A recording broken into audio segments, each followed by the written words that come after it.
Sí. Buenos días con todos.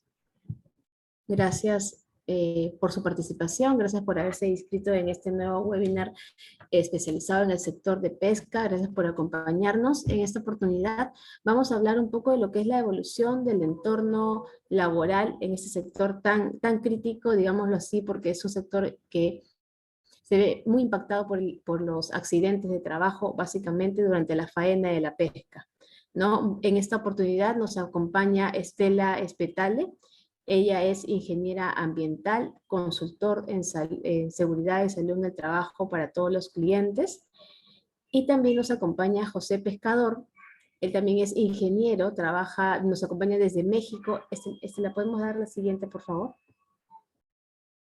Él nos acompaña desde México, es Regional Practice Leader, Supply Chains Marsh. Él está especializado en todo lo que es el sector de pesca. Nos va a dar algunos alcances y las buenas prácticas que realizan en la región en relación al mantenimiento de la cadena de suministros, ¿no? Un poco lo que queremos abordar el día de hoy mi nombre es Vanessa Choroco, soy médico ocupacional, sugerente de salud ocupacional, y en esta oportunidad vamos a liderar esta presentación en conjunto con los ingenieros que les he mencionado. Dentro de la agenda el día de hoy vamos a tocar tres frentes, digámoslo así, pero que finalmente todo engrana en uno solo, ¿no? Vamos a hablar un poco de lo que es la gestión de riesgos de la continuidad en la cadena de suministros. Básicamente vamos a ver cuáles son esos principales desafíos a los cuales se viene enfrentando el sector en todo este proceso, ¿no? Desde lo que sucede en flota, ¿no? Desde la adquisición de la materia prima hasta que luego pasa a producción, al área de almacén, al área de distribución y finalmente la disposición final del servicio o del producto, ¿no? Y durante todo este recorrido del proceso pueden suscitarse ciertos problemas, ciertos inconvenientes en los cuales tenemos que tener ya un plan de acción aterrizado. Dentro de estos también sabemos de que muchas empresas durante este proceso tercerizamos muchos servicios. Tenemos muchos contratistas o proveedores de servicios sobre los cuales nosotros también tenemos injerencia. ¿Por qué? Porque hay una responsabilidad compartida no solamente en el tema de cumplimiento normativo legal, ¿no? De cumplir con la ley, sino también cumplir con los estándares de la empresa matriz, ¿no? Yo como empresa titular tengo ciertos requisitos para poder cumplir un estándar definido, cumplir con la ley, pero tú como proveedor, tú como tercero, tú como contratista, también tienes que alinearte a estos requisitos con la finalidad de que protejamos tanto a mis trabajadores como a tus trabajadores, ¿no? Y de esta manera hacer sinergia en lo que es la prevención de los accidentes y las enfermedades ocupacionales. Y finalmente, también vamos a hablar un poco de la gestión de seguridad y salud en el trabajo, pero enfocados al tema de las herramientas tecnológicas, ¿no? Hoy por hoy, muchas de las empresas están sumando esfuerzos para implementar dentro de sus procesos, dentro de la organización, herramientas tecnológicas que van a ayudar muchas veces a que sean empresas mucho más productivas, mucho más eficientes, y de esta manera van a mejorar en la prevención tanto de riesgos laborales y reducir también de esta manera los accidentes. ¿Sí? Entonces, sin más preámbulo, vamos a dar inicio en realidad al desarrollo de esta agenda y vamos a empezar con José, quien nos va a hablar un poco de lo que es la gestión de riesgos de continuidad en la cadena de suministros. Adelante, José. Muchas gracias, Vane. Buenos días a todos nuevamente. Un gusto poder platicar con ustedes. Como decía Vane, vamos a revisar primero. El primer tema es esta parte de gestión de riesgos de la cadena de suministros. Entonces, vamos a revisar en general un entorno de lo que es los procesos de abastecimiento, la parte de cómo se ven a la óptica de estas grandes organizaciones, cuáles son los principales riesgos, preocupaciones que hay que atender, y un poco de recomendaciones de buenas prácticas de lo que es poder enfrentar, darle continuidad si se materializa alguno de los riesgos que vamos a revisar. Entonces, siguiente, por favor. Primero quiero comentarles, como parte del entorno de riesgo, Marsh participa cada año en lo que es el World Economic Forum, el Foro Económico Mundial, en donde se emite un reporte global de riesgos, que es bastante interesante. Nosotros como patrocinadores, como empresa patrocinadora y como empresa participante, prácticamente ya llevamos de los 17 años de existencia, llevamos 16 participando en este foro, y en este reporte de riesgos ustedes van a encontrar una visión de cómo se ven los riesgos a nivel global. Evidentemente, dentro de los riesgos, trata de abarcar todas las industrias, todos los entornos, y trata de enfocarse en resaltar los principales riesgos a los que vamos a estar expuestos en el año en curso y hacia adelante. Entonces, esta encuesta está basada en una serie de cuestionarios, prácticamente 960 expertos, como dice la gráfica, son los que están trabajando. Se identifican, hay una percepción de 37 riesgos, y básicamente se intenta hacer una inmersión profunda, perdón, en áreas de interés, ¿no? O sea, el cruce de fronteras, navegación por tránsito climático, proteger el desarrollo digital, anticiparse a los encuentros en el espacio, etcétera. Es muy interesante. De hecho, tenemos como disponible en la empresa poder intercambiarles información de este reporte. Incluso hay presentaciones. Los invito a que exploren nuestra página de internet y tratar de sacar información. Hicimos un extracto de este reporte, y es con lo que vamos a iniciar en esta sesión. El siguiente, por favor. Dentro de este reporte identificamos los principales riesgos. Entonces, a corto y mediano plazo, como se indica ahí, si ustedes ven a corto plazo, que está marcando un plazo entre 0 y 2 años, y curiosamente este corto plazo pareciera que el tiempo nos está alcanzando. Ya estamos también pisando lo que en la visión de mediano plazo se ve ahí en la gráfica. A corto plazo está muy marcado como el riesgo más importante son todos los cambios, todos los eventos que están ocasionados por temas de cambio climático, ¿no? Entonces, evidentemente la pesca tiene que ver muchísimo con el tema de cambio climático. Por un lado, toda la parte de regulación, lo que nos permite el Estado, las temporadas, los porcentajes de captura, etcétera.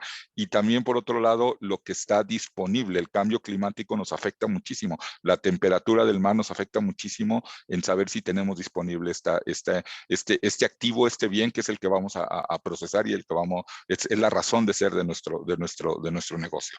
El número 2 viene ahí como la parte de crisis de empleo y medios de subsistencia, que mucho lo acaba de comentar Vane, está Estela también. Mucho tiene que ver cómo como organización trabajan con nosotros nuestros colaboradores internos y los socios de negocio, los proveedores, etcétera. El número 3 es la parte del fracaso de las acciones climáticas. Desafortunadamente, por todos lados hay esfuerzos que están tratando de incidir y en detener este tema de cambio climático, pero no todos están siendo lo suficientemente exitosos para que detengamos todo ese proceso. Y el 4 y el 5 seguimos hablando de temas climáticos, ¿no? Erosión de cohesión social y la parte de enfermedades infecciosas. Esto se veía a corto plazo. A mediano plazo ya incorporamos un tema en color azul, el número 5, la parte de crisis de deuda en grandes economías. Si se fijan, seguimos en el entorno del climático ambiental, que son los verdes, y en la parte social. Es muy importante el tema social, lo tenemos que considerar, no podemos olvidar esa parte, y evidentemente, son de las principales preocupaciones del entorno de riesgo. Y a largo plazo, que son entre el periodo de 5 y 10 años, el tema ambiental es el que predomina, ¿no? Nuevamente se menciona ahí fracaso de acciones climáticas, eventos climáticos, pérdida de biodiversidad, crisis de recursos humanos, de recursos naturales, perdón, y daño ambiental. Son de los temas que más marca como la parte del entorno de riesgo. Estos son los resultados del estudio en general. Ahora, en la siguiente página, por favor, hablamos específicamente de cómo se ve en nuestra región, en Latinoamérica, y cómo se ve específicamente en Perú. Para Latinoamérica predomina la parte económica, evidentemente, junto con la ambiental. La parte de estancamiento económico y la parte de crisis de endeudamiento aparecen como el 1 y el 3, y el 2 y el 4 siguen siendo temas ambientales. Específicamente para lo que es el país Perú, el colapso del Estado está mencionado como parte de riesgo. La parte de estancamiento económico y la parte de crisis de empleo son del 1 al 3 los que más se mencionan como parte de la encuesta. La desigualdad digital, el acceso a todas las herramientas, que como parte del último tercio de esta sesión vamos a hablar un poco de herramientas, vamos a hablar un poco de ese tipo de temas. Y el número 5 que menciona doble, la parte de daño ambiental y la proliferación de actividades económicas ilícitas. Esta es la visión de riesgo que arroja cuáles son las principales preocupaciones del entorno de riesgo, cómo se está viendo. Creo que es consistente a cómo lo estamos viendo en todos los países, a cómo lo estamos viendo en todas las empresas, sean locales, sean familiares o sean grandes corporativos que tengan contacto con diferentes países, que tengan que cruzar fronteras, etcétera. No debemos olvidar, creo que es información muy relevante, muy importante y nos da un primer entorno a qué nos tenemos que enfrentar como la parte de riesgo. Siguiente, por favor. Una segunda fuente que es bien interesante, que es la parte del Food and Agriculture Organization, la FAO, que es una parte, un segmento de lo que es la ONU, menciona lo que es el roadmap, una visión del trabajo sobre los sistemas alimentarios acuáticos. Aquí menciona 4 puntos que son bien interesantes. El primero es la parte de adopción e implementación de políticas y mecanismos para desarrollo global, regional y nacional, que habla de sostenibilidad, seguridad, acceso equitativo a la pesca y obviamente acceso, habla de lo que es la tierra, si no fuera el tema de pesca, y a recursos hídricos, ¿no? Entonces, bien importante la parte de implementación de políticas. El número 2 lo menciona, permitir el acceso equitativo a los recursos, que también es bien importante.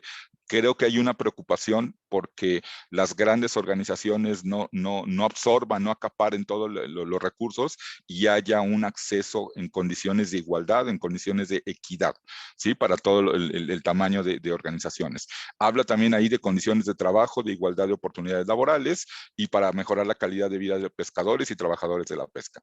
El número 3, que también es muy importante, el desarrollo de sistemas de eficaces e innovadores en pesca, que aborden objetivos, y aquí coincide con lo que es la visión de riesgos, objetivos ecológicos, objetivos sociales y evidentemente económicos, y que consideren compensaciones mediante una mejor gestión de pesca. Y el número 4, la parte de desarrollo de flotas pesqueras eficientes, seguras, innovadoras y de una infraestructura rentable que reduzca los impactos a ecosistemas, impactos ambientales. Si se fijan, es consistente lo que dice la FAO con lo que dice el Foro Económico Mundial. La preocupación sigue siendo permanente. Tenemos que ser consistentes con el tema ambiental, con el tema social. Tenemos que preocuparnos por el tema del desarrollo de nuevas herramientas, de nuevos mecanismos de cómo logramos los objetivos económicos, y tenemos que cuidar mucho a los colaboradores en condiciones laborales, condiciones de trabajo, etcétera. Entonces, creo que la preocupación, creo que los diferentes foros globales nos están hablando de los mismos temas, y esos mismos temas vamos a trasladarlos a lo que es la parte de la operación de nuestras organizaciones. Siguiente, por favor. Ok, hablando específicamente de lo que son las cadenas de suministros. Normalmente la cadena de suministros trata todos los temas o todo lo relacionado desde la fuente de nuestra materia prima, que en este caso es cuando sale la flota a hacer la actividad de pesca del bien, de los cardúmenes, y ese producto sube al barco y lo tenemos que trasladar hacia la planta. Iniciamos el proceso del producto en el mismo barco, llega a la planta de manufactura, entra todo el proceso tal cual, lo tenemos que generar el producto como lo vamos a empezar a distribuir, y luego esta distribución tiene que llegar a los diferentes puntos de entrega para que realmente sea un valor. Entonces, todas las piezas que van intermedias, la gente, los procesos, las herramientas, los equipos, etcétera, incluso proveedores, combustibles, todo lo que tiene que ver con la parte del proceso, nosotros lo englobamos como esta gran cadena de abastecimiento, esta gran cadena de suministro, y aquí lo que nos está indicando es cuáles son las tendencias de las organizaciones, hacia dónde están moviendo sus cadenas de suministro. Primero, número 1, es la diversificación de proveedores, ¿sí? Esta diversificación de proveedores, antes la parte más eficiente era contactar o conseguir un proveedor que me ayudaba a proveer el producto, el insumo, el servicio que yo necesitaba, y le daba todas las facilidades, le daba todos los contratos, le daba todas las compras a este proveedor, de tal manera que había una relación de negocio entre las empresas, y este proveedor se volvía parte intrínseca en lo que es mi operación.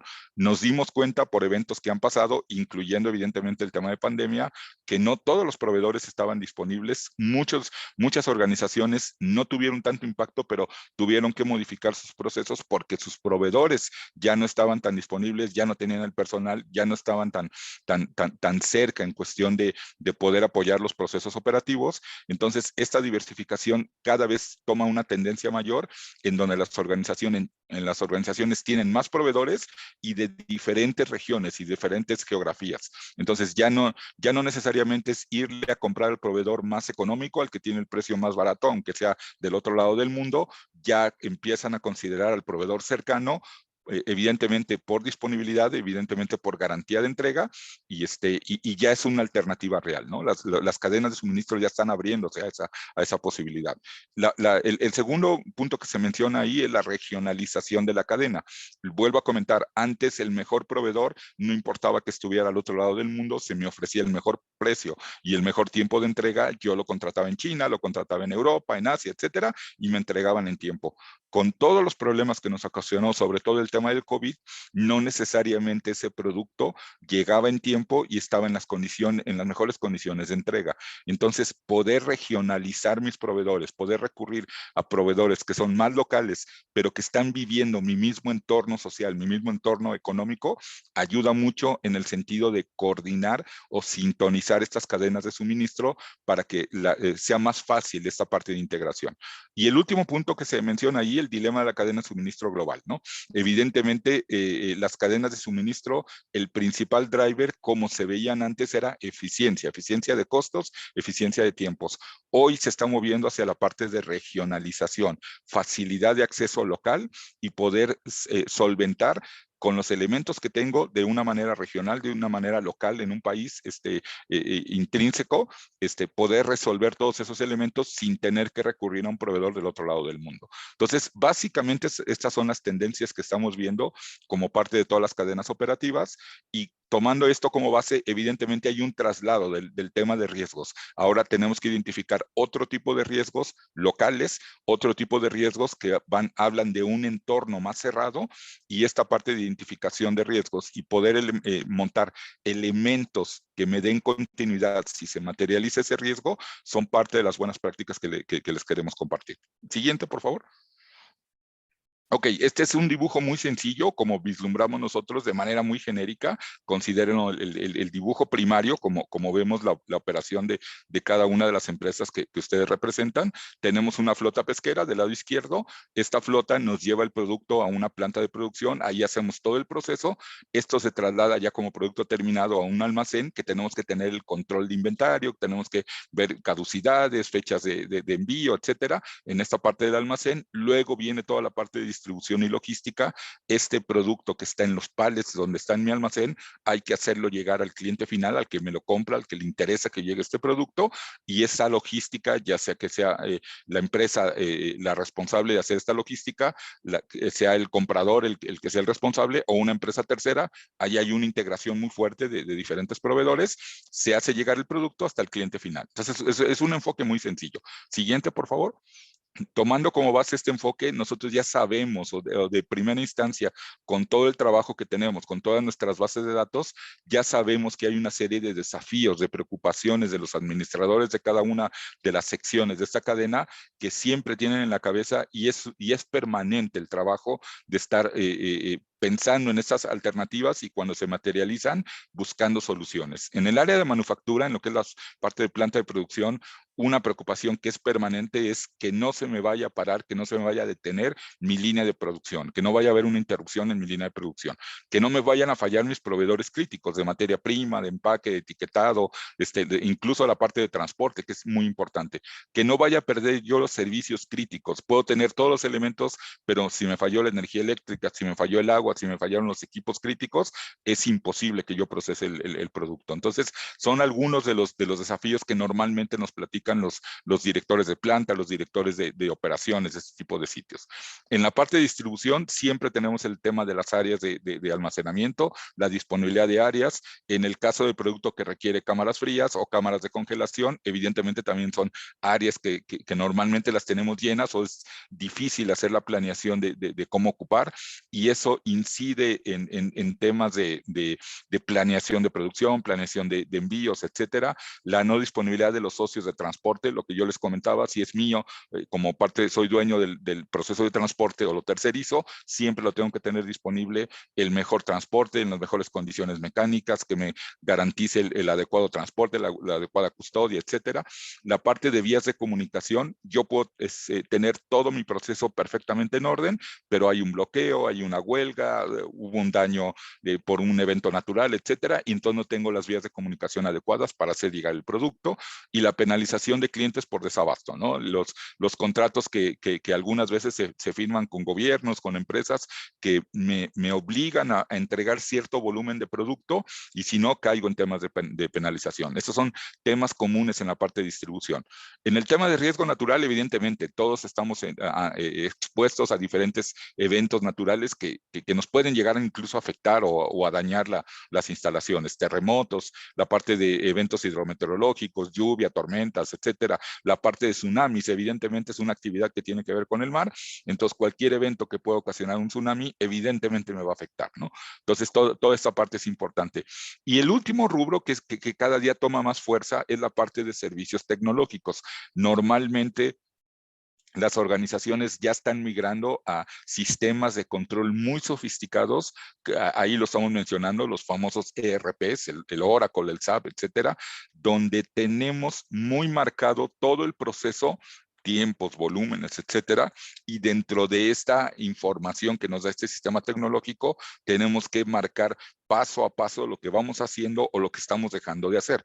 Entonces, esto se vuelve una guía de qué tengo que hacer y cómo lo tengo que hacer, y cuando no lo tengo disponible, cuando tengo fallas de comunicación, caída del servidor, realmente se vuelve un problema, porque prácticamente las organizaciones, las áreas van a ciegas. Entonces, este tema de disponibilidad de la información o lo que hemos escuchado muchas veces, es muy común en las noticias, el hackeo, nos robaron la base de datos, nos bloquearon la base de datos y ya no tenemos acceso al servidor, a la base de datos, al sistema de facturación, etcétera. Cada vez es más frecuente y son preocupaciones que realmente los directores de operaciones tienen todos los días en su cabeza, y créanme, todos los días despiertan pensando en que no vaya a suceder alguno de estos eventos.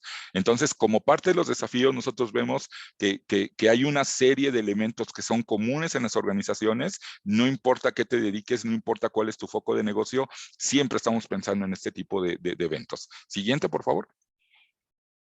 Esto nos lleva prácticamente a un mapa de riesgos que es muy sencillo. O sea, yo les quiero comentar, esta información nosotros la sacamos normalmente de nuestras bases de datos, tanto de las empresas que nos dan la oportunidad de ser sus corredores de seguros, como de información que sacamos directamente cuando hacemos proyectos con ellos. Si ustedes ven este mapa de riesgos, se lee de una manera muy sencilla. En el cuadrante derecho superior, ustedes pueden ver que de los principales riesgos que hay preocupación, evidentemente es el tema de capital humano, la parte de product recall, cuando yo entrego el producto y lo tengo que recolectar porque hubo algún daño, no es posible que los clientes se queden con él, la parte evidentemente de eventos catastróficos, y la parte de business interrupción son los que predominan, los que están más hacia la parte derecha. Entonces, estos elementos son de los que vamos a hablar a más detalle en esta parte de esta sesión.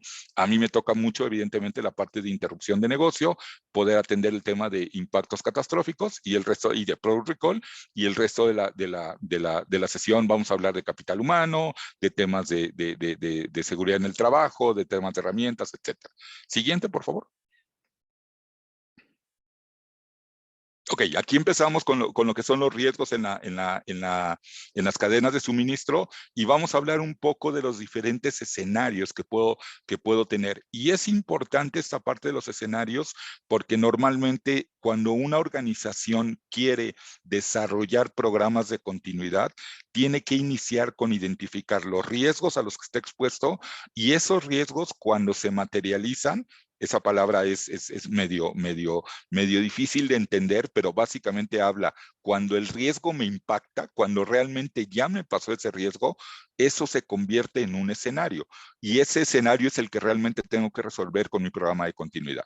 Entonces, aquí están mencionados seis posibles escenarios que hablamos de lo que son riesgos internos. ¿Qué significa que son riesgos internos? Son riesgos que yo dentro de la organización puedo y debo poder controlar, evitar para que no se materialice, para que no me afecte. Estos mecanismos es lo que tiene que tener el detalle de mi programa de continuidad. ¿Qué voy a hacer si alguno de estos eventos se materializa y cómo puedo enfrentarlo? ¿Sí? Entonces, hablando de temas de riesgos internos, son los riesgos que yo controlo hacia adentro de mi organización. ¿Qué me puede pasar? Falta de personal o ausentismo laboral. Tema de falta de personal lo acabamos de vivir hace un año, hace 2 años, tema de pandemia. De repente, de un día a otro, tengo a la mayoría de las personas, de los colaboradores dentro de un área que se reportan contagiados, que se reportan enfermos y no asistieron. Entonces, hay que tener un mecanismo de cómo vamos a apoyar a esos colaboradores, pero en la visión de negocio también tenemos que tener un mecanismo. ¿Qué voy a hacer con esa área que de repente el 40, el 50, el 60% del personal no asistió y no va a asistir las siguientes 2 semanas? Entonces, el tema de falta de personal es un tema muy importante y no lo debemos olvidar como parte de los eventos, de los riesgos internos que tengo que enfrentar. Segundo, la parte de interrupción o abasto de insumos o de materia prima. Vuelvo a comentar, salió el barco, logró hacer la captura, regresa y en la planta no tengo los insumos necesarios para procesarlo o para empacar el producto. Entonces, es un escenario que yo tengo que controlar hacia adentro, tratando de buscar otro tipo de proveedores, otro tipo de empaque, otro tipo de insumos que me permitan no detener el proceso, aunque yo tenga este tipo de interrupción. Tercero, la parte de contaminación de inventario. Todo fue fantástico, el barco salió, me trajo el producto, lo procesé, lo metí en mi almacén y dentro de mi almacén resulta que salió contaminado, ¿no? O sea, ya no puedo hacer uso de ese inventario. Evidentemente hay una pérdida económica importante y el proceso se interrumpió. Entonces, me va a demandar generar más producto, me va a demandar negociar nuevos tiempos de entrega, etcétera, pero realmente tengo que hacer un proceso de sanitización de áreas y ver qué voy a hacer con todo ese inventario contaminado. Tengo que tener mecanismos para que esto no suceda. Evidentemente, la parte de prevención allí es muy importante, sanitización de áreas, control de caducidades, etcétera, se vuelve fundamental para que no caigamos en este tema de contaminación de inventarios ocasionados por mí mismo, ¿no? Luego, en la parte derecha, interrupción del proceso de distribución. No tengo disponible el transporte. Mi proceso funcionó perfectamente, pero al momento de montarlo en un transporte ya no llega al destino final. Entonces, ese es un tema que tengo que considerar con transportes alternos, con vías alternas, con tiempos de entrega, incluso con manejo de inventario en los puntos de entrega para poder realmente garantizarle al cliente que le voy a entregar el producto como lo está esperando. Luego la parte del incremento de los back order. Tengo el producto, pero no estoy logrando entregarlo en tiempo, ¿no? Este es 100% un tema de gestión de almacén, capacidades de entrega, no volumen de producto. Entonces, este tema de incremento de back order es fundamental. Nos hemos encontrado, y sobre todo en pandemia, nos encontramos mucho esta situación en donde la organización sí logró acomodar las órdenes de venta, las órdenes de entrega de producto, pero mi capacidad en el almacén no logró entregar el producto. Entonces es un tema fundamental y es un riesgo que tengo que administrar hacia adentro de la organización. Y el cierre de operaciones temporales o permanentes en centro de distribución, ocasionado por una pandemia, ocasionado por un cierre, una restricción de movilidad, por una cuarentena, etcétera, también son consideraciones que la organización tiene que tener en cuenta para pensar en alternativas. Si no tengo la opción de un centro de distribución A, tengo que poder moverme a un centro de distribución B y poder cumplir con mis compromisos. Esto es hacia adentro de la organización. Son de los principales riesgos y lo que queremos mencionar como común que encontramos como riesgos internos. Ahora, vamos al siguiente slide, por favor. Vamos a hablar de lo que son los riesgos externos, lo que no depende de mí, pero que yo tengo una liga muy importante con diferentes proveedores. La no disponibilidad de proveedores de insumos. Nuevamente, si yo me caso, si yo tengo una relación de negocio solamente con un proveedor, lo que estoy haciendo es casándome con sus riesgos también. Si el proveedor tiene ciertos riesgos, ciertas interrupciones y yo no tengo una alternativa, cuando él tenga un paro, yo también voy a tener una interrupción. Entonces, es bien importante analizar esta parte y considerar en proveedores alternos. Y esta parte de considerar proveedores alternos no solamente es pensar quién me podría proveer tal producto o tal servicio, sino hacer todo el proceso de validación, sobre todo en el tema alimenticio, sobre todo en el tema de manufactura. Es bien importante correr todo el proceso de validación para que al momento del switcheo realmente sea montar una orden de compra con un proveedor alterno y que empezar a recibir el servicio. Y no iniciar todo el proceso desde cero, que normalmente nos toma muchas semanas, a veces hasta meses, y se vuelve ya no una alternativa a un proveedor alterno si no hicimos la tarea en tiempo. Luego la parte de no disponibilidad de servicios críticos, lo que yo comentaba hace un rato, electricidad, agua, aire comprimido, gas, etcétera, se vuelven servicios que si dejan de proveerme, simplemente yo paro la operación. Entonces tengo que considerar alternativas. ¿Qué voy a hacer si me quedo sin gas en la planta? ¿Qué voy a hacer si me quedo sin combustible para los transportes, etcétera? Siempre tengo que tener una alternativa clara de qué voy a hacer y cuándo lo tengo que ejecutar. La no disponibilidad de proveedores de mantenimiento y o repuestos. Las organizaciones normalmente se dedican a hacer su proceso operativo como tal y dependen de la misma manera que hay proveedores de insumos, también hay proveedores para el mantenimiento de los equipos, para la parte de limpieza, etcétera. Tiene la misma lógica, tiene la misma política. Buscar proveedores alternos para yo no quedarme solamente con un proveedor y si él falla, yo tener que hacer un paro de operaciones. La no disponibilidad de transportes, nuevamente, la parte logística es fundamental. Siempre tengo que depender de una parte de operación logística y siempre tengo que tener alternativas. La no disponibilidad de empresas maquiladoras, las grandes organizaciones cada vez es más común que ciertos procesos deciden maquilarlo y esta maquila no solamente es entregar la parte del proceso de la operación, sino tiene que cumplir las mismas reglas que yo defino para mis productos. Si lo estoy cediendo a una maquila, también ellos tienen que tener esas reglas operativas. Entonces, si ellos también paran, yo tengo que tener alguna alternativa. Y finalmente, la no disponibilidad de puntos de entrada y salida de producto, puertos, aeropuertos, aduanas, etcétera. Nuevamente, son ejemplos que vivimos en la pandemia. De repente, de un día a otro, no teníamos acceso a un puerto, no podía entrar o salir mercancía, entonces teníamos que pensar en alternativas. Todos estos son riesgos externos. Ahora vamos al siguiente slide, por favor. Hablamos de los que son los indirectos, 100% situaciones de las que yo no tengo control, pero tengo que considerar como parte de mi programa de continuidad qué voy a hacer si hay un cambio en los patrones de compra. Aquí un ejemplo que les puedo compartir. En un país vecino, ¿no? En Bolivia, el formato de una empresa que nos pidió ayuda, que distribuía agua embotellada por un tema de restricción de movilidad, el agua embotellada en formato grande se dejó de vender. Entonces la gente decidió comprarla en formato pequeñito, de 1 litro hacia abajo. Entonces, a los ojos de la cadena de suministros, ¿qué sucedió? Que yo tenía lleno mi almacén de inventario del formato grande, que me ocupaba mucho espacio, y ya no tenía espacio para el formato pequeño, que es el que se estaba vendiendo. Entonces, son retos de la cadena que se tiene que adaptar. ¿Qué voy a hacer con ese inventario que no estoy logrando mover? ¿Y en dónde consigo el espacio para el inventario que sí estoy logrando mover, ¿no? O sea, la situación se vuelve compleja a términos de cadena de suministro y a los ojos de ventas y a los ojos de producción, pues es un tema. Yo tengo demanda y tengo que producir, y yo tengo gente que me está comprando y le tengo que vender, pero la parte operativa se vuelve compleja cuando hay este tipo de cambios de patrones de compra. La disminución de ventas, lo mismo. Esto impacta directamente en los inventarios de los almacenes. Si yo tenía una tasa de venta y va hacia abajo, seguramente voy a tener una saturación de almacén y eso siempre es un cuello de botella.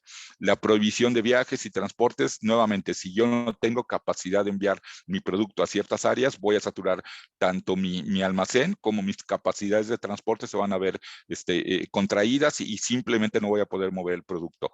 Cercos sanitarios, paralización de regiones y evidentemente la parte de contracciones o pérdida de mercado se refleja directamente en cómo administro mi cadena de producción, mi cadena operativa y mi cadena de logística en cuestión de espacios de almacén y temas de transporte.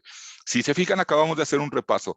¿Qué me puede pasar hacia adentro de la organización que yo controlo? ¿Qué me puede pasar hacia adentro de la organización que son terceros, que son socios, proveedores? ¿Y qué puede pasar en el entorno que me puede afectar? Cada uno de estos ejemplos, cada una de estas láminas de 6 ejemplos, son ejemplos de escenarios que debe considerarse en mi programa de continuidad. Entonces, un mensaje importante, el programa de continuidad tiene que pensar en escenarios que me van a afectar a mí y tengo que considerar todas las alternativas propias o ajenas, locales, internas a la organización o externas, para poder desarrollar escenarios que me garanticen o al menos que me den elementos, herramientas para poder enfrentar cada uno de estos escenarios. ¿Sí? Hasta aquí creo que llega mi parte. Voy a ceder el micrófono. Cualquier duda, cualquier pregunta, por favor, pónganla en el chat y creo que al final vamos a tener un espacio para preguntas directas. Mil gracias. Correcto, José. Muchas gracias por tu participación. Muchísimas gracias, José. Estamos poniendo ahorita en pantalla una pregunta para que puedan ustedes darnos un poco mayor detalle sobre si ustedes han podido identificar los riesgos que podrían afectar sus procesos, ¿no? Entonces, acá le daremos unos cuantos segundos más para poder recabar la información. Igual no se vayan a olvidar, por favor, cualquier pregunta en la opción de preguntas y respuestas. Y esto va en relación a lo que nos estaba comentando José, ¿no? Contemplar ciertos riesgos, ¿no? O ciertos escenarios que se podrían presentar y que muchas veces no los tomamos en cuenta o se nos pasan, ¿no? Entonces creo que sí es importante ver si estamos contemplando estos riesgos en los procesos para ver de qué manera podemos evitarlos y tener algún plan.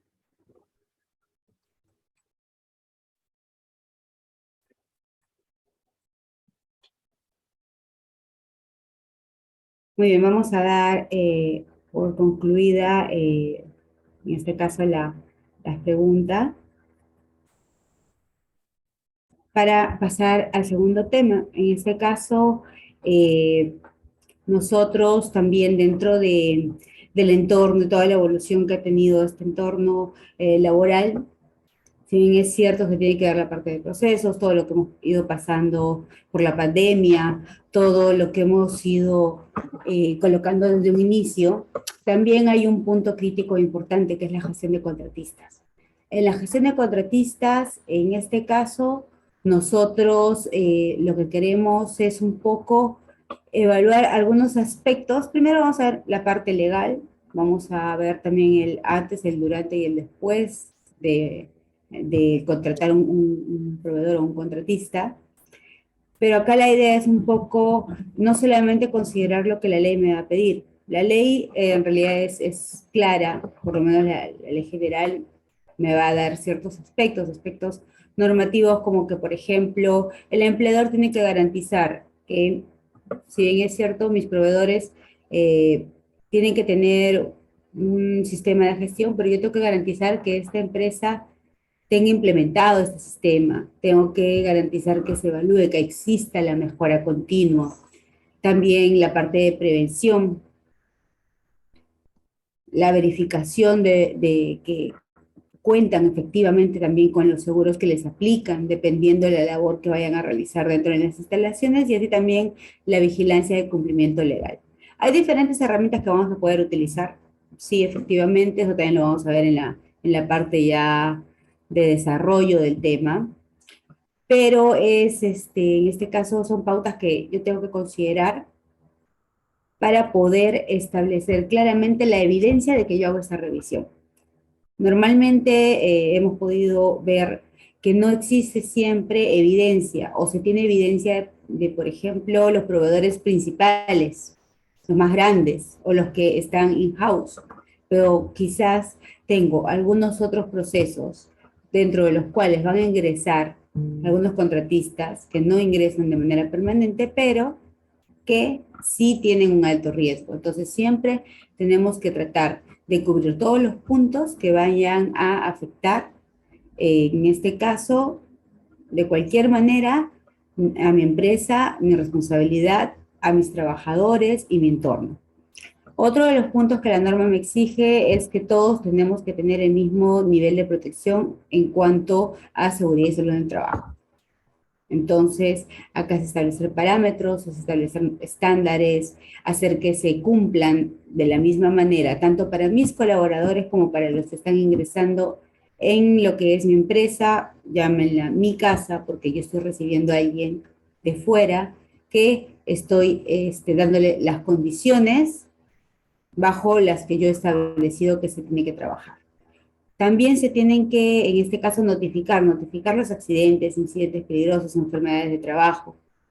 Si bien es cierto, la mayoría lo va a hacer por parte de sus trabajadores, pero nosotros tenemos que velar porque se notifique. Hay un punto dentro de la norma que a mí me lo pide, con mis contratistas. Tengo que validar, tengo que ver que se realice esta notificación, hacerla directamente, ver el trámite, ver cómo se tiene que trabajar este punto. Y así también existe lo que es la responsabilidad. Hay diferentes grados de responsabilidad a diferentes tipos de infracciones, ¿no? Hay responsabilidades directas, hay responsabilidades indirectas, pero que al final lo que van a ocasionar es que yo como empleador principal tengo que responder directamente a todas las infracciones, a todos los accidentes, a todos los eventos que podrían haber ocurrido en mi empresa que tengan que ver con mis contratistas.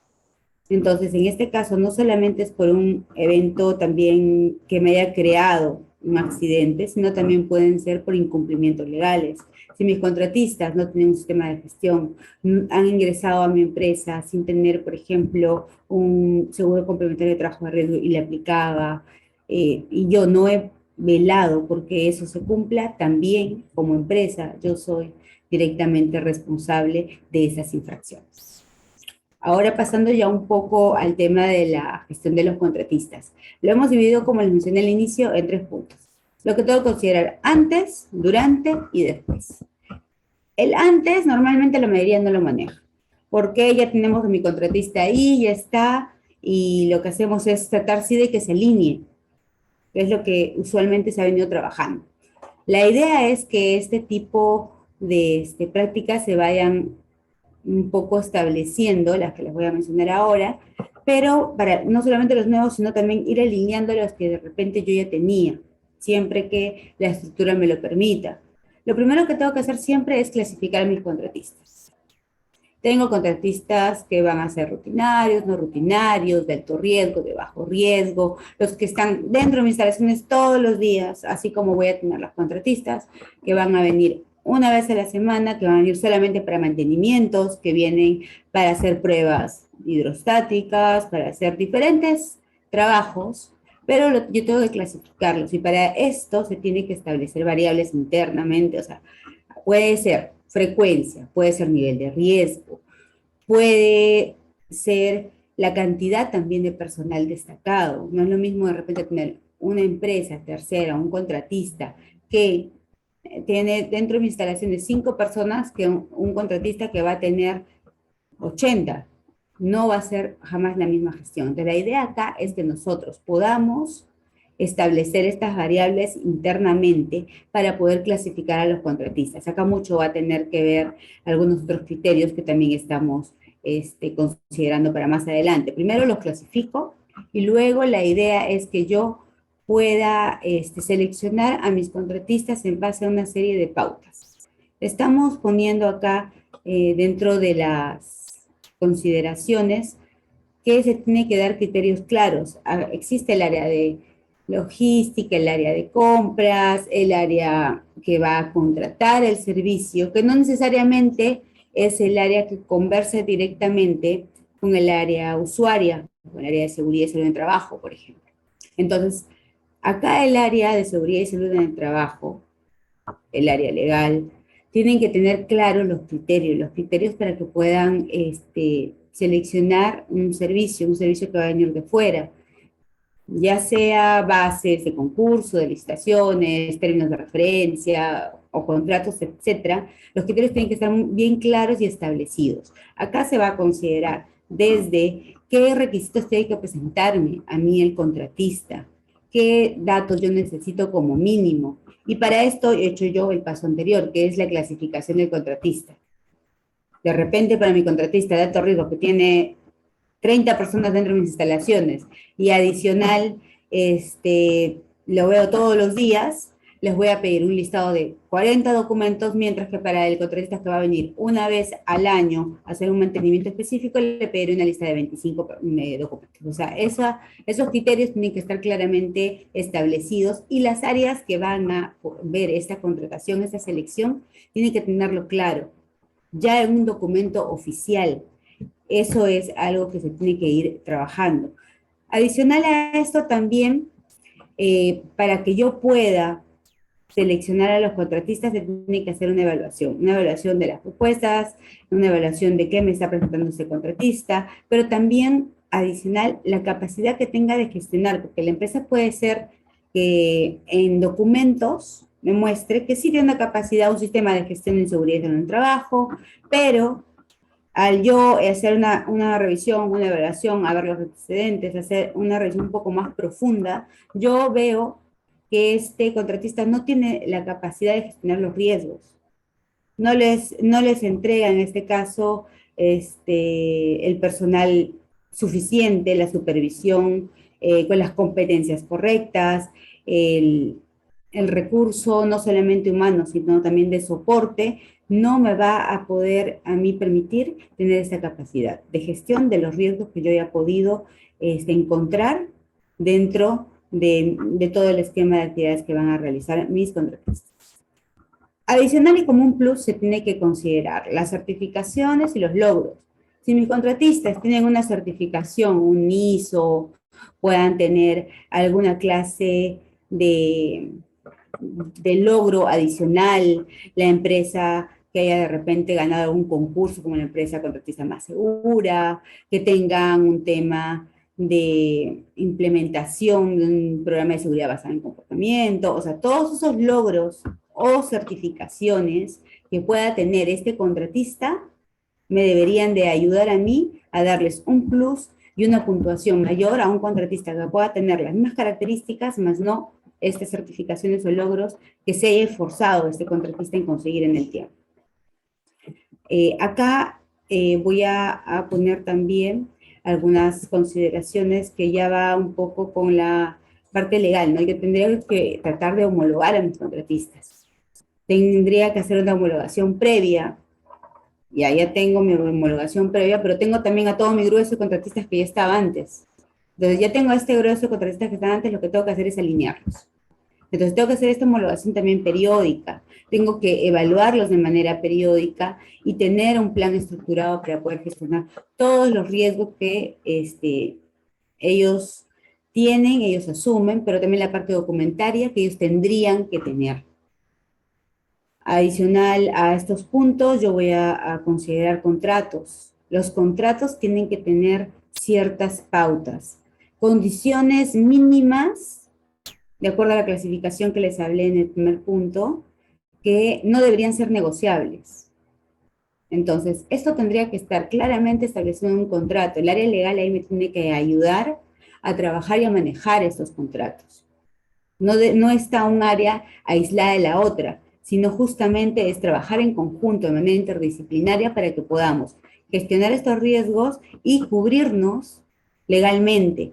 De la misma manera, el área legal, por ejemplo, me puede ayudar con todo lo que sean penalidades por alguna clase de incumplimiento. Si bien es cierto, no queremos que se den estos incumplimientos, se podrían llegar a dar cosas puntuales. Las penalidades van a ser directamente para puntos específicos que se hayan incumplido.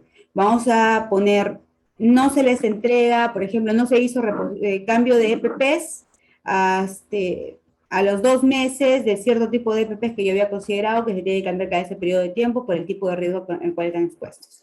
Ya, la penalidad se va a poner ahí, pero también puede tener cláusulas contractuales en las cuales hay un incumplimiento ya mayor del servicio que se me tiene que entregar. En este caso podrían ser hasta cartas fianzas o alguna clase de tema legal que me pueden ayudar cuando se den estos incumplimientos. Pero todo esto se tiene que ver en la parte previa. Yo ya no puedo cambiar las condiciones del servicio una vez que ya está, hasta que no haya, en tal caso, ya la siguiente negociación. Entonces, lo ideal es que yo trate de considerar todo esto en un proceso previo. Y por último, en la parte previa es muy importante considerar el proceso de reclamos. Muchos tenemos Los problemas de que los contratistas al inicio están yendo bien, todo va súper bien, pero se da de que empieza a fallar, no me cumplen, el supervisor que yo había considerado para que vea a todo el personal no está ahí, no llega, el perfil cambió, ya no tiene la respuesta que yo espero. Entonces tengo que tener en este caso un proceso de reclamos adecuado, tiene que haber un proceso, un mecanismo que me permita a mí ver exactamente quiénes son los responsables de este proceso, pero no del personal destacado necesariamente en mis instalaciones, sino de los representantes de la empresa. ¿Quién me va a responder a mí si es que la empresa no me está cubriendo con los reclamos? No solamente me refiero a reclamo por el servicio en sí, por mala calidad de servicios, no me refiero a reclamos en todo lo que pueda abarcar. Reclamos en incumplimientos de seguridad, reclamos en la parte de salud, reclamos que tengan que ver con incluso con el bienestar de los trabajadores que puedan haber estado destacados dentro de mis instalaciones. Entonces, todo ese proceso yo tengo que haberlo considerado previamente para así recién poder trabajar esta etapa, ¿no? Acá les voy a poner una pregunta para que ustedes puedan contestar un poco hablando de la gestión, ¿no? De la gestión de contratistas que manejamos, espero que puedan responder, y se basa en que si ustedes gestionan sus contratistas, muy aparte de homologarlos o no, estamos hablando de gestionarlos, de ver en realidad si es que yo estoy, en este caso, pidiéndole la documentación, haciendo el cruce con el área que contrata los servicios, estoy teniendo en cuenta la parte legal, me comunico con mi parte legal, con la parte de contratos, para poder ver estos puntos. Entonces acá lo ideal es que podamos ver un poco dentro de la población que tenemos ahorita en nuestra sala, en esta sesión, que podamos ver más o menos cómo lo estamos manejando. Para así tener, ahorita les voy a mostrar la votación que hemos logrado, y así nosotros ver cómo estamos considerándolo, ¿no? En total vamos a poner ahora 2 preguntas, yo les voy a mostrar. Y dentro de los resultados, ahorita más o menos estamos en que 50% más o menos de los participantes del día de hoy no gestionan sus contratistas. Aproximadamente tenemos que un 17% los gestionan pero parcialmente, y un 31% en este caso sí los van a gestionar, ¿no? Entonces acá les voy a compartir los resultados. ¿Sí? ¿Sí se ve? Sí, perfecto. Entonces, esto sería un poco los resultados que hemos tenido el día de hoy. Entonces, es importante, sí, es un riesgo latente, es un riesgo que vamos a tener todos los días en nuestras instalaciones, entran todos los días, tenemos un súper sistema de gestión, pero si no, de repente no lo gestionamos, no gestionamos los que están entrando a diario a nuestra empresa, pueden hacer que parte de nuestra gestión en seguridad en el trabajo se vea afectada, ¿no? Y así también es bueno considerar si es que a ustedes les gustaría, por ejemplo, que se les propongan, ¿no?, alternativas para esta gestión de contratistas, que se les indique o se les diga, miren, yo tengo estas alternativas para que clasifiques, ya, solamente quiero primero clasificarlos, porque yo ya tengo de repente todo el resto del proceso hecho. Entonces, la idea es saber si ustedes quieren quizás ver algunas alternativas para poder gestionar contratistas. En algunos de los puntos que acabo de mencionar, o también vamos a mencionar algunos puntos adicionales. Tenemos las actividades que vamos a ir manejando ya cuando ya tengo a mi contratista ahí, o sea, durante el servicio, haya hecho o no haya hecho la parte previa. Entonces acá tengo yo que considerar eso. Si yo en este caso he hecho o no la parte previa, igual tengo que seguir ya con las consideraciones del servicio. Entonces acá igual tener en cuenta que hay diferentes puntos. Al inicio normalmente se les pide a los contratistas que tengan un programa anual de seguridad en el trabajo, pero normalmente se hace el seguimiento o a fin de año o a mitad de año. No se les hace un gran seguimiento a su cumplimiento. Se les pide que lo tengan. Y a fin de año, a veces, no en todos los casos, se revisa y se les dice, ¿cumplieron o no cumplieron? Hay que ver, no cumplieron unos puntos. Bueno, este próximo año hay que mejorar y tienen que cumplir. Sí, sí, no hay ningún problema, pero no se hace seguimiento. Se tiene que tener este proceso para poder justamente asegurar que este personal destacado en mi empresa, porque en realidad es para este personal que yo necesito que se le haga el seguimiento. Tengo que involucrar al personal tercero también en las metas corporativas. Uno de los puntos que la norma me exige es que mis objetivos, los objetivos que yo tengo como empresa, tengo que difundirlos con mi personal. ¿Ya? Pero, ¿cómo me van a ayudar a mí a lograr estos objetivos, estas metas corporativas en cuanto a seguridad y salud del trabajo? Si mis terceros, que normalmente, no se olviden, nosotros tercerizamos los procesos más críticos, los que tienen más riesgo, ¿cómo me van a ayudar ellos a cumplir con estas metas corporativas si yo realmente no los involucro? Entonces, la idea es de que todos puedan estar involucrados en el proceso, por lo menos las personas representantes de cada empresa, que ellas puedan bajar esta información. Pequeñas charlas de 5 minutos que se van a ir dando, donde yo puedo ir informando también a estos contratistas destacados. Tengo que evaluar el sistema de gestión del contratista, definitivamente tiene que ser periódico. No es que una vez que ya lo evalué y le di la puntuación, ahí queda. Tengo que evaluarlo de manera periódica, tengo que ir viendo, y también va a depender el nivel de madurez de mi contratista. Porque si mi contratista está cumpliendo ahí más o menos, y yo todavía sé que hay cosas que me están entregando en documento, pero sé que no las está haciendo en la práctica, tengo que darle un seguimiento mayor. El periodo tiene que ser más corto. Y eso va a depender mucho de cómo yo voy a querer gestionar a mis contratistas. De la misma manera, tengo que pedir que exista una supervisión eficaz. Esta supervisión eficaz tiene que darse por parte del contratista, pero también por parte mía. Si bien es cierto, normalmente los contratistas ponen a sus supervisores y ellos tratan de alinear a la población destacada dentro de mis instalaciones, pero yo también tengo que ver cómo se está dando esa supervisión. Que esta supervisión efectivamente está llegando a ser eficaz y no es solamente de nombre. Entonces acá hay algunos puntos que vamos a tener que trabajar. También existe la parte de documentos o estándares que se necesitan para hacer la actividad y que van de acuerdo a ley. En la empresa los actualizamos, tenemos todo perfectamente, ya lo distribuimos en todas las áreas, pero normalmente eso no nos aseguramos de que les lleguen a los contratistas. Y si les llega al contratista, no tenemos la evidencia de que les haya llegado. Si tengo un accidente de trabajo, en este caso, y le digo, mira, no has realizado el procedimiento de manera correcta, de acuerdo al último procedimiento que se aprobó.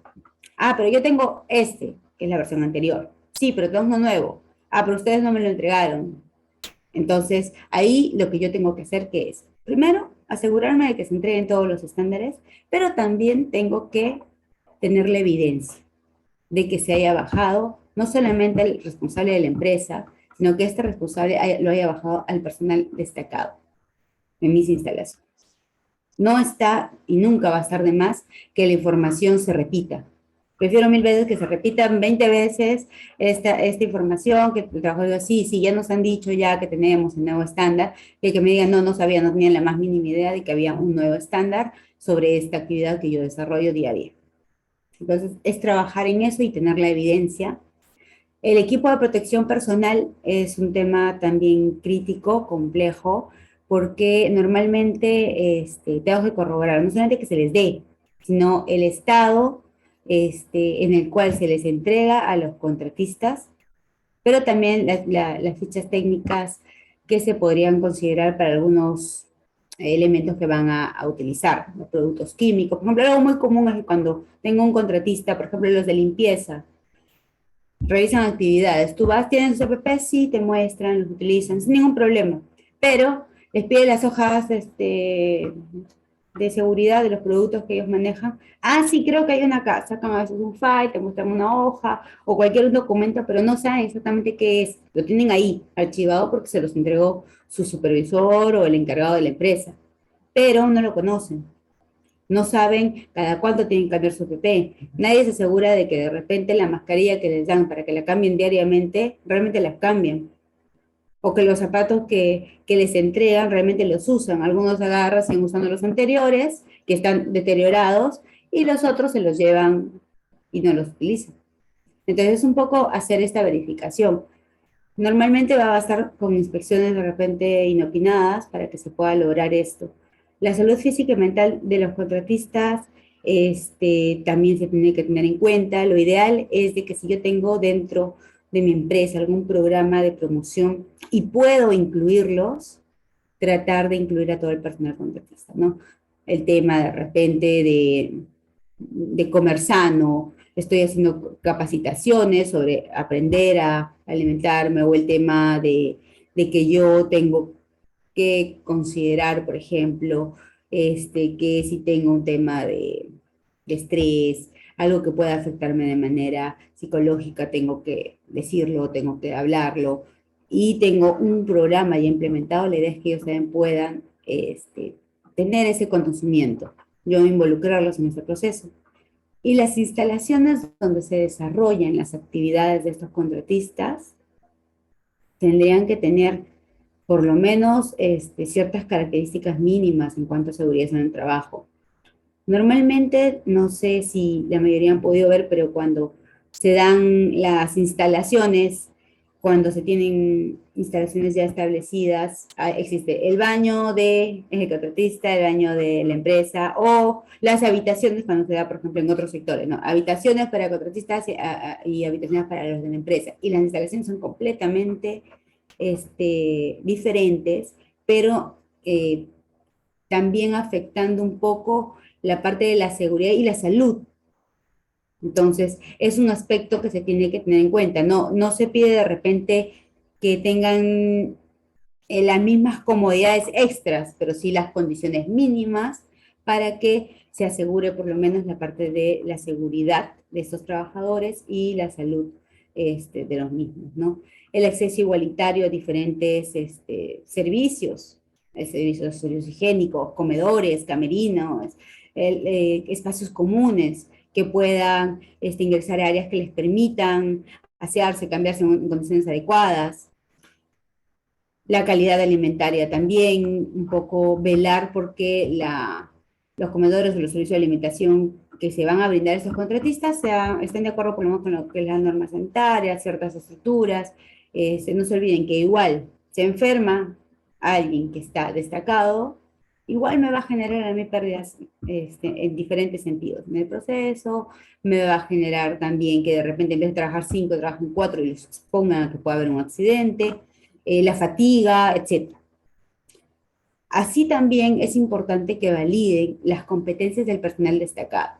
Ya, yo puedo tener solo personal de repente operativo y un supervisor por parte del tercero. Ya, pero este personal operativo tiene que tener las competencias. Yo contraté un personal tercero, contratista, para manejo de montacarga. Ya, y no verifico y no valido que, por ejemplo, tengan su carnet, en este caso vigente, para lo que es el manejo de este tipo de maquinaria. No verifico que los exámenes médicos se hayan realizado, los que van a hacer trabajos en altura, tienen que tener ahí un perfil adecuado, correcto. Ahí Vanessa también puede reforzar un poco esta parte, ¿no? De las competencias para hacer actividades de alto riesgo, como les menciono, las de trabajos en altura, etcétera. Pero se tienen que validar esas características para el personal que va a estar en mis instalaciones. Así también como elaborar las listas de las empresas con mejores prácticas del sector. O sea, tengo 5 empresas, como mencionaba un momento José, ¿no? Y a una me cobra un poco menos, la otra un poco más, pero una me asegura, primero, que mi proceso no se va a detener, pero también la idea es que yo vea que, por ejemplo, esta empresa no tiene muchos accidentes, los accidentes que ha tenido de repente no han sido graves, si no tiene accidentes mucho mejor, pero también hay que ser realistas en realidad en cuanto a esta data. Entonces la idea es que yo tenga una lista que vaya actualizando en el tiempo, periódicamente, pero que me permita a mí ver cuáles son estas empresas con mejores prácticas. Acá no sé, Vanessa, si quieres añadir algo en lo de la validación de perfiles. No, solo comentarles que al momento que nosotros vamos a colocar a un personal dentro de las instalaciones, dentro del puesto de trabajo, tenemos que conversar también con el área médica de este proveedor, de este tercero, ¿no? Para indicarle efectivamente cuáles son los riesgos específicos que hay en este puesto de trabajo y evitar alguna contingencia, digamos, de ser inmediata un accidente o un incidente, pero a largo plazo podría estar relacionado a una enfermedad laboral o relacionada al trabajo, ¿no? Entonces aquí hay un trabajo conjunto que tenemos que hacer también, no solamente con el equipo de seguridad de este tercero, de este contratista, sino también con el área médica. Validar los protocolos, los perfiles, los procedimientos de trabajo seguro, ¿no? Y que se encuentren siempre alineados a los estándares de el titular de la empresa. Gracias, Vanessa. Tenemos dentro de las consideraciones ya posteriores, acá algunos puntos que considerar, ¿no? Primero, tengo que realizar alguna lista de verificación de qué documentos se tienen que guardar de cada servicio realizado, de cada trabajo que se ha hecho. Por ejemplo, las capacitaciones que se hayan podido dar específicas de estos colaboradores, lo que mencionaba Vanessa un poco de la parte médica, algunas validaciones, algunas obligaciones legales que yo pueda tener, tengo que tener una lista para que al momento que termine el servicio yo igual diga, mira, sobre ese contratista yo tengo que mantener estos registros todavía por un periodo de tiempo. También se tiene que tener algo que normalmente no se da, no se hace, que es la conformidad de servicio.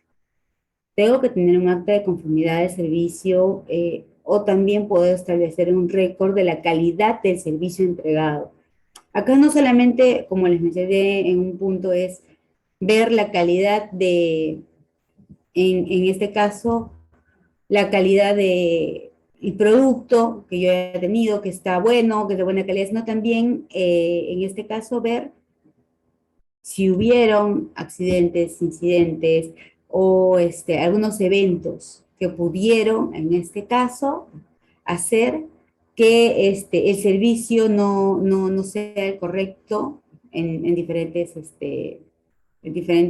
puntos, ¿no? Entonces acá lo ideal es que se tenga una conformidad del servicio antes de dar por concluido o por concluida la relación con el proveedor.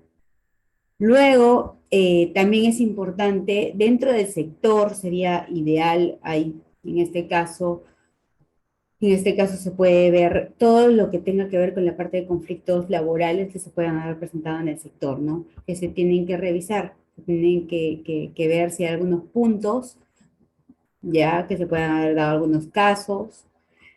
Yo tengo un antecedente, se acaba de dar un antecedente en el sector en el cual me informan que tal evento sí es considerado de repente un accidente de trabajo, o si es considerado una enfermedad ocupacional, hay un antecedente sobre algunos puntos de repente de ergonomía que ahora sí me están aplicando para que se considere alguna clase de evaluación, etc.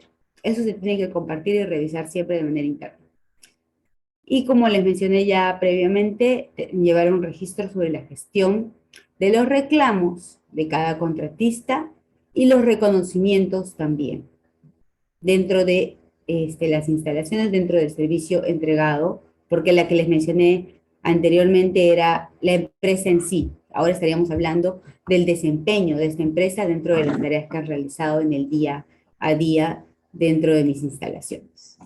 Entonces, acá no sé si tendrán alguna duda adicional, si no, igual como les mencioné, pueden colocarlo en las preguntas y respuestas. He visto ahí que algunas personas levantaban la mano.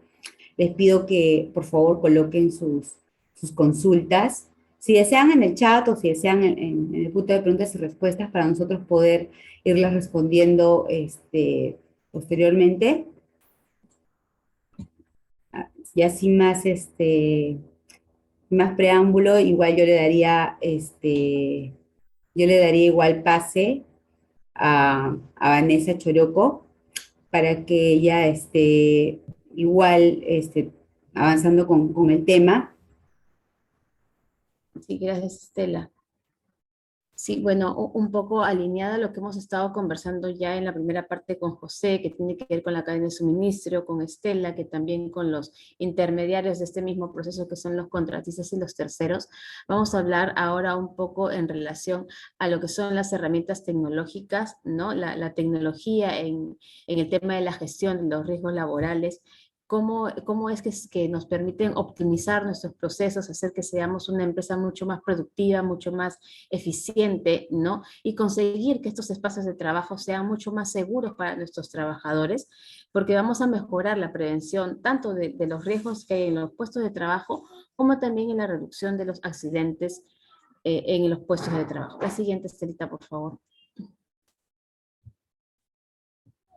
Bien, es importante entender que este tema de invertir en temas de tecnología o en programas que están alineados a este tema de herramientas tecnológicas, por cada dólar que yo invierto en este tipo de herramientas, voy a tener un retorno de 2.2 dólares. Entonces, cada vez el mercado es un poco más flexible en relación a acceder a este tipo de recursos. Entonces, creemos que sí es conveniente poder hacer un stop, un momento y pensar y poder implementarlo dentro de mis operaciones y dentro de mis procesos. Les voy a mencionar algunos de los equipos que normalmente que en algunas empresas se están usando. Una de estas herramientas son el rastreo de equipos de protección personal. ¿Qué cosa es esto? Esos son sistemas como de videovigilancia inteligentes que lo que hacen es alertar o impedir el acceso a una zona de trabajo a aquellos trabajadores que no llevan puestos sus equipos de protección personal, ya sean cascos, gafas, las botas, los auriculares, los guantes, los arnés, ¿no? De manera de que yo voy a prever de que esta persona se vaya a accidentar si no cuenta con estos equipos de protección personal. El tema de control de temperatura de estructuras. Acá ese es un tipo de tecnología de seguridad en el trabajo que lo que consiste es en aplicar una serie de cámaras termográficas que van a medir la temperatura de las infraestructuras o de los materiales con el objetivo de prevenir incendios por sobrecalentamiento o detectar fugas de agua o de fluidos en cierto espacio de trabajo. Otro tipo de tecnología es la demarcación en las zonas de riesgo, ¿no? ¿De qué se trata esta demarcación de zonas de riesgo? Es un sistema de cámaras que está dotado de inteligencia artificial, ¿no? Que lo que hace es advertir mediante alarmas o avisos que te van a llegar al iPhone, al móvil, a través de un mensaje de texto o a un correo electrónico, del acceso de un trabajador a un perímetro de riesgo, a una zona que puede ser una zanja, una zona de paso de maquinaria, cuadros de alta tensión, ¿no? Que están previamente delimitados. Entonces me van a levantar esa alerta y me van a poder tener alguna acción sobre esta persona. Otro de las herramientas que también se usan son los simuladores, ¿no? Esto va a ser, ya muchos de ustedes lo conocen, ¿no? Que digamos que es lo que hay más en el mercado. Estos sirven básicamente para que los trabajadores se entrenen en el uso de una maquinaria o un equipo industrial, ¿no? Y de esta forma, y gracias a las horas de práctica, van a mejorar sus aptitudes y las posibilidades de que se produzcan a largo plazo accidentes laborales, ¿no? Estos se van a disminuir considerablemente si es que tenemos ese tipo de entrenamiento. Otro de los puntos que también se están usando son los drones, ¿no? Estos se usan básicamente para supervisar el cumplimiento de las medidas de seguridad, ¿no? Controlar zonas peligrosas o incluso realizar determinadas tareas como el traslado de materiales, rescates, entre otros, en estos lugares sin poner en riesgo a ninguna persona. Y otro que también se usa en algunos países como en Europa son los exoesqueletos, ¿no? Los exoesqueletos que son una serie de dispositivos que se acoplan a alguna estructura del cuerpo del trabajador y le ayudan a realizar las actividades que requieren de un esfuerzo físico bastante importante, ¿no? Y al mismo tiempo lo que hacemos es reducir las posibilidades que sufran algún tipo de trastorno musculoesquelético, ¿no? Por el tiempo de exposición. La siguiente, Estelita. Y bien, ¿por qué mencionamos este tema de las herramientas tecnológicas en la gestión de seguridad y salud en el trabajo? Y básicamente en el tema de accidentes o incidentes, ¿no? ¿Por qué? Porque de acuerdo a las estadísticas del Ministerio de Trabajo, en el 2021 se han presentado más o menos 28.000 accidentes de trabajo no mortales, que es un 20% adicional al del último año. Eso es un reporte que nos ha mencionado, lo tenemos en la página del Ministerio de Trabajo. Y esto nos hace pensar de que tenemos en esta nueva época, o en esta era de la digitalización, en donde la toma de decisiones básicamente está basada en los datos. Lo que nos hace pensar es que debemos de humanizar estos números y trabajar sobre la premisa de que el Servicio de Seguridad y Salud en el Trabajo no solamente va a encargarse de evidenciar, documentar o archivar, ¿no? O describir los incidentes, sino lo que tenemos que hacer es investigar, analizar, ¿no? Y prevenir que ocurran estos accidentes. Y es acá donde la tecnología va a optimizar nuestros tiempos, porque nos va a permitir poder simplificar las tareas de análisis, ¿no? Y facilitar la toma de decisiones, de manera de que las medidas que yo vaya a implementar van a ser más proactivas, porque voy a poder hacer un análisis de esta información para poder buscar la tendencia, cuál es el comportamiento de determinado indicador, ¿no? De manera de que mi objetivo va a ser mucho más claro y las medidas de intervención que yo voy a adoptar van a ser mucho más proactivas que reactivas, que es lo que hoy por hoy se viene trabajando en la mayoría de las empresas, ¿no? Y también mencionarles que el mercado poco a poco tiene mucha más flexibilidad para que las empresas puedan acceder a este tipo de herramientas, ¿no? ¿Con la finalidad de qué? Con la finalidad de que las empresas sean mucho más competitivas, ¿no? Y proyectándose a tener una mejor reputación corporativa, porque va a tener mejores indicadores de accidentes, no van a tener de repente un número elevado de no conformidades o de observaciones por parte de la SUNAFIL, el ente fiscalizador. Entonces, creo que sí es importante poder empezar a pensar, ponernos a pensar en implementar este tipo de dispositivos dentro de la gestión de seguridad y salud en el trabajo. La siguiente, Estelita, por favor. Y bien, el análisis básicamente de la información el secreto está en la data, ¿no? En analizar la data, la información. Muchos de nosotros tenemos la información de los trabajadores en una base de Excel, ¿no? O hemos realizado un Health Risk Assessment, una encuesta de un estudio, un cuestionario de riesgos, ¿no? Y dentro de esta serie de información, nosotros vamos a poder identificar a población, a la edad de la población, poder definir con qué población estamos trabajando, qué factores de riesgo tienen estas personas, cuál es la historia ocupacional de este trabajador, en qué otros puestos estuvo desempeñando, si tuvo algún tipo de lesión previa a que ingrese a mi empresa, con la finalidad de que, y esta información la tenemos hoy por hoy, pero no de repente bajo un sistema que me permita engranar toda esta información, hacer un análisis mucho más profundo o más minucioso, ¿no? Que me permita poder predecir el comportamiento de la gente, ¿no? Y poder identificar que esta persona con estas características, con este tipo de comportamiento, con este tipo de factores inherentes que tiene, no la puedo colocar en este puesto de trabajo porque tendría mayor probabilidad de lesionarse, porque tendría mayor probabilidad de no cumplir una indicación, ¿no? Por eso tiene que ver con el tema de conducta, con el tema de comportamiento. Entonces, toda esta información yo la puedo analizar, la puedo procesar y ya tener mapeado los perfiles a los cuales aplicaría cada puesto de trabajo y tener en cierta forma un menor riesgo de que esa persona se vaya a lesionar. Claro está que este no va a ser la única intervención que yo tendría que contemplar. Tengo que contemplar otras variables también que tienen que ver con el entorno de trabajo, pero sumándolas me van a poder ayudar a optimizar estos indicadores. La siguiente, Estelita, por favor. Ahora bien, ¿Por qué es importante hacer el análisis de datos? ¿Qué voy a obtener del análisis de esta información? Las acciones que derivan de este análisis de datos van a poder intervenir en varios puntos. Primero, en lo que son los accidentes y en los incidentes de trabajo, ¿no?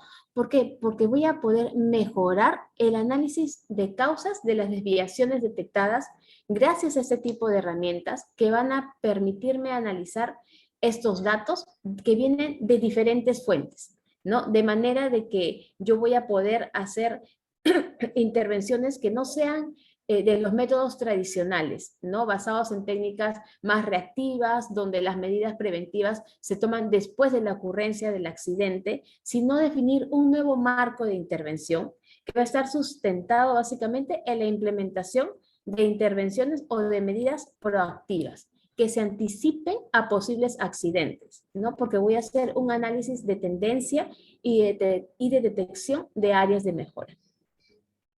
Ahora, ¿en qué más qué acciones también van a derivar de este análisis de datos? En el seguimiento a los contratistas.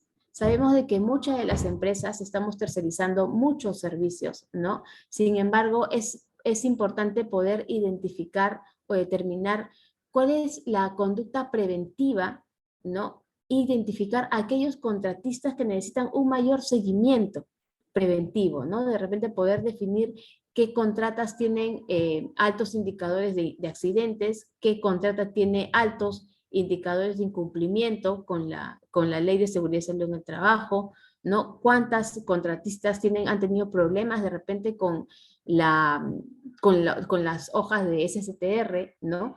Que muchas veces eso también nos trae una contingencia a nosotros como titulares. Entonces, al tener yo ese antecedente, esa información, esos datos, voy a poder definir con qué contrata voy a trabajar, con qué proveedor voy a establecer un contrato, ¿no? Antes de tener esta documentación o esta relación contractual, ¿no? Que finalmente puede desencadenar en algún tema o una responsabilidad compartida en caso ocurra algún incidente o algún evento mortal, que también ha pasado, ¿no?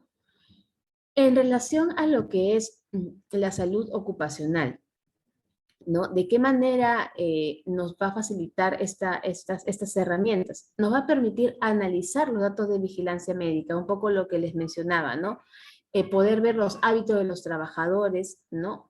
Poder cruzarlos con aquellos obtenidos de la salud pública o de sectores afines para ver el tema de comportamiento y poder predecir posibles patologías en función a su edad, en función al puesto de trabajo, ¿no? Y si nos damos cuenta, todo esto que estamos analizando es un previo a, ¿no? No es tan reactivo, sino es adelantarnos a lo que podría suceder si yo contrato a una persona con estas características o si la coloco, no tanto contratar, sino si yo la coloco en un puesto que tiene determinados factores de riesgo, ¿no?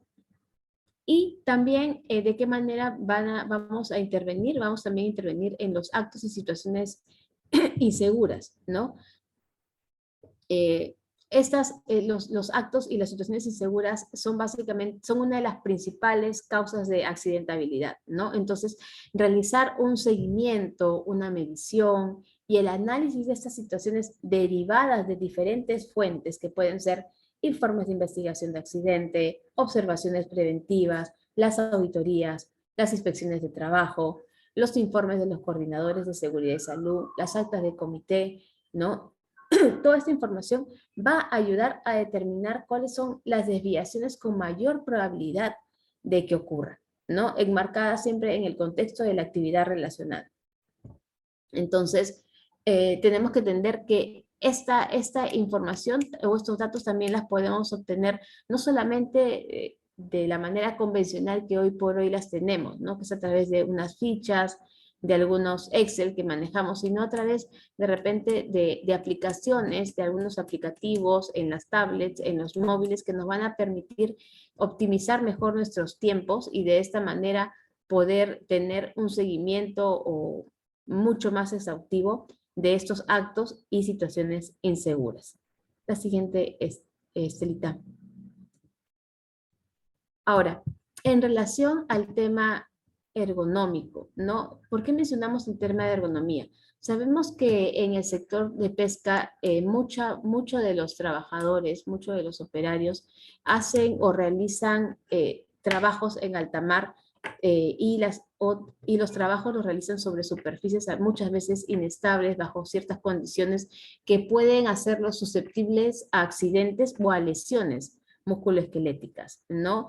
De repente tienen más exposición a movimiento repetitivo, a posturas forzadas, ¿no? A manipulación manual de carga, a empuje, tracción, y esto puede condicionarles muchas veces algún tipo de lesión musculoesquelética.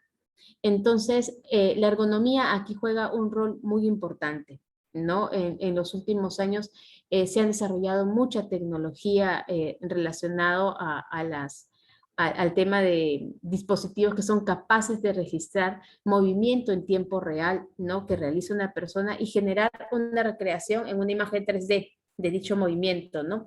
Y es esto lo que precisamente buscamos, ¿no? Esa capacidad de reproducir los movimientos humanos con una elevada precisión para poder trabajar sobre la ergonomía, ¿no? Y acá tenemos en cuenta que el objetivo principal de la ergonomía es adaptar el trabajo a las capacidades y posibilidades del ser humano, ¿no? Entonces es acá donde se incorpora una tecnología que nos permite comprender y analizar con precisión el comportamiento musculoesquelético, ¿no? Entonces tenemos esta serie de dispositivos que existen ya, ¿no?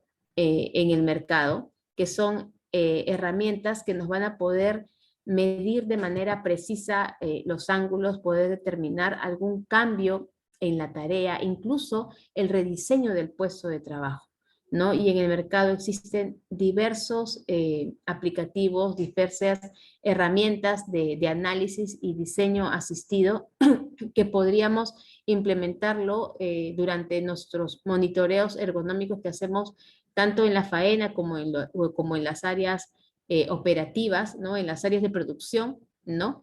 Que también hay trabajos en línea, en donde podríamos tener información mucho más precisa y más rápida del nivel de riesgo al cual está expuesto el trabajador y poder hacer tanto un cambio en el puesto de trabajo o un cambio en la tarea y evitar de que esta persona vaya a tener alguna lesión musculoesquelética, que como todos sabemos, una lesión musculoesquelética es algo que ya es irreversible.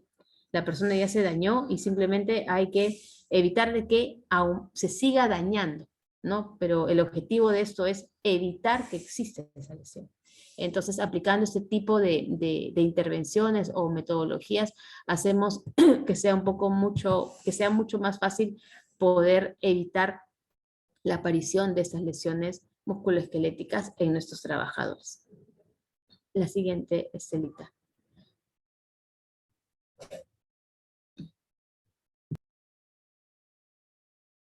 Un poco, no sé, José, si tú nos quieres apoyar en esa parte de las conclusiones relacionadas al tema que tú has podido abordar de la cadena de suministros. Con todo gusto, Vane.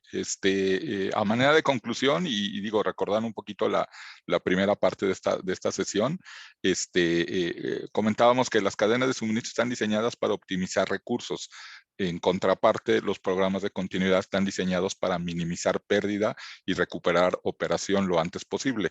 Entonces, la recomendación a las organizaciones es hagan lo posible por tener cadenas muy eficientes, o sea, muy óptimas en la utilización de los recursos, pero también la recomendación es invertir en desarrollar programas de continuidad, ¿no? O sea, uno nunca sabe cuándo un riesgo se va a materializar, de los que revisamos y de los que cada organización tenga enfrente como mayor preocupación.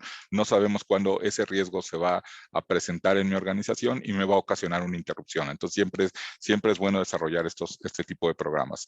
El punto número 2, los riesgos en las cadenas pueden materializarse provocando eventos de interrupción, y los programas de continuidad consideran escenarios los más probables.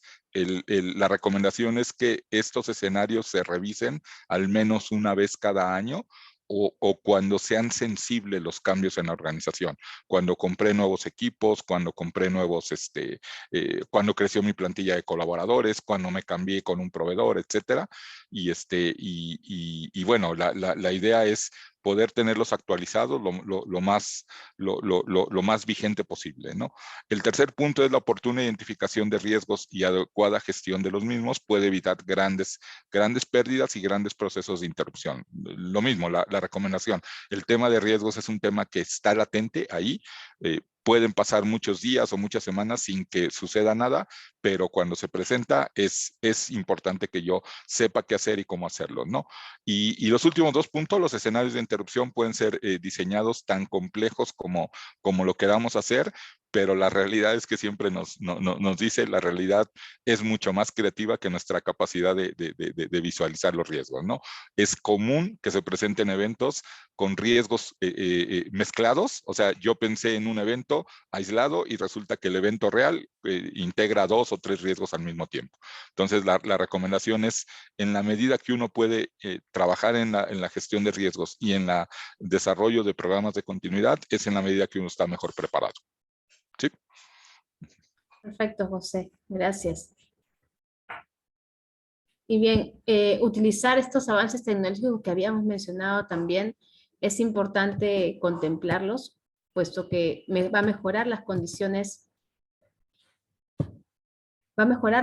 laborales de los trabajadores, va a disminuir el número de ausentismo y también los costos que estos conlleva para las empresas, y va a fomentar también un clima de trabajo mucho más positivo y de calidad, porque va a ser menos accidentes, los trabajadores van a estar mucho más seguros en este paso de trabajo, y por ende la productividad de la compañía también va a incrementarse. Muchas gracias, José, Vanessa. Y dentro de las conclusiones también es importante que dentro de la gestión de los contratistas tengamos en cuenta que es importante cumplir con la normativa, sí, por supuesto, pero también es importante asumir un poco la responsabilidad que tenemos como empresas. Hay personas que están ingresando a nuestras instalaciones, tenemos que hacer que, o evitar que tengamos contingencias legales posteriores, pero también tiene que ver mucho el tema de nuestra imagen como empresa, ¿no? Dentro de nuestra imagen como empresa es, yo estoy dejando entrar a mi empresa y tengo que demostrar el nivel de cultura en seguridad y salud en el trabajo que tengo, y esta cultura de inseguridad y salud en el trabajo no solamente está reflejado para mi personal propio, por llamarlo así, sino en todos los componentes. Y todos los componentes está conformado por los contratistas también, y es importante que nosotros veamos que ellos son parte de nuestra imagen. O sea, es el contratista de la empresa el que se puede haber accidentado o tener una enfermedad. Y nosotros tenemos que asumirlo como tal. Entonces, eso es una especie de, bueno, conclusión, reflexión de esta sesión. Igual espero que si tuvieran alguna consulta o duda adicional, por favor nos la hagan llegar. Igual hay un punto sobre una consulta que hay sobre las charlas de 5 minutos. El tema de las charlas de 5 minutos normalmente se van a dar al inicio de cada sesión. Eso se trabaja para decir, mira, antes de que empieces tu labor, y yo estoy haciendo, por ejemplo, turnos rotativos, etcétera, mira, ha pasado A, B y C, ¿no? Que puede ser con cosas del proceso. Perfecto, pero en esa entrega de responsabilidades a la persona que me releva, también tengo que, en este caso, irle bajando la información que estoy considerando que puede haberse dado en el trayecto, ¿no? Si hubo algún incidente, si hubo alguna condición que de repente hizo que yo me expusiera una condición dentro del trabajo, alguien que no vino y estamos haciendo un trabajo adicional, un tema de un mantenimiento, etcétera. Todos los factores que puedan no solamente afectar a la producción, sino a la integridad en general de mi equipo, tendrían que ser informadas en ese periodo chiquito. O sea, la mayoría lo hacen en 5 o 10 minutos, pero sí se da la entrega de información. Entonces, eso es muy importante que lo consideremos, ¿no? No sé si es que hubiera alguna otra duda, si es que igual alguien quiere participar, podría levantar tranquilamente la mano, le podemos permitir, me avisan para poder darles el pase para que puedan hablar. y si no, igual, de todas formas, estamos muy contentos de haberlos recibido el día de hoy, acá junto con José, con Vanessa. Muchísimas gracias por la atención.